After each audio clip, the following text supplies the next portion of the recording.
Master साहब तोरे नियर कोनो भौजाई रहल एक ही खाली करिया रहल है, बड़ी भूहर लगत रहल है। गांव का पूरा लड़का ओकर भौजाई का नाम रखले रहे गुलाब जमुनिया भौजी। जब चाहत है गुलगुलावा शुरू कर दे। और जवन देवर पहुंचे वह गाल पकड़ ले। दाढ़ी रोज बनावत रहा। एक दिन भौजैया कलस एक्सक्यूज मी, मतलब कलस कम हियर। Sit down. और जब कम हियर कहावस न भौजाई देवरवा दौड़ के पहुंचल।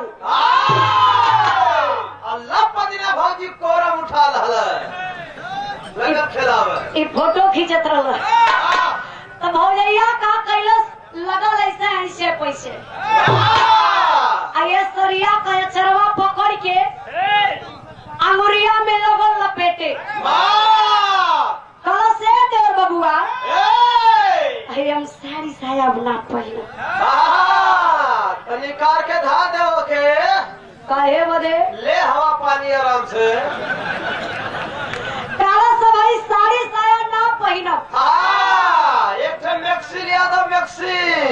वो मैक्सी का करी भूसा ढोए खाती। आदि को स्वाद बंदर पेड़ चढ़वैया का जाने।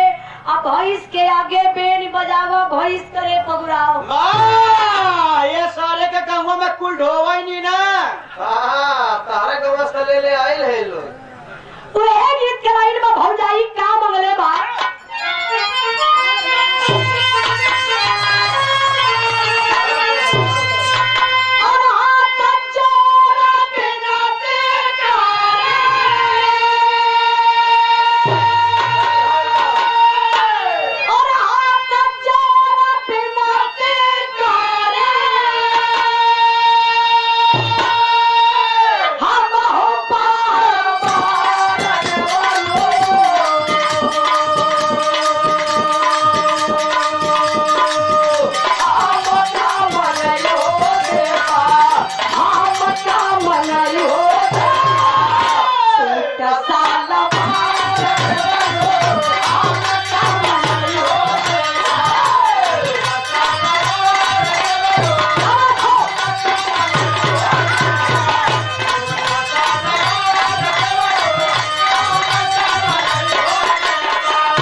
से कुल गई लहरी कुड़ुक हो गई अंडवन दे पावत है रोज का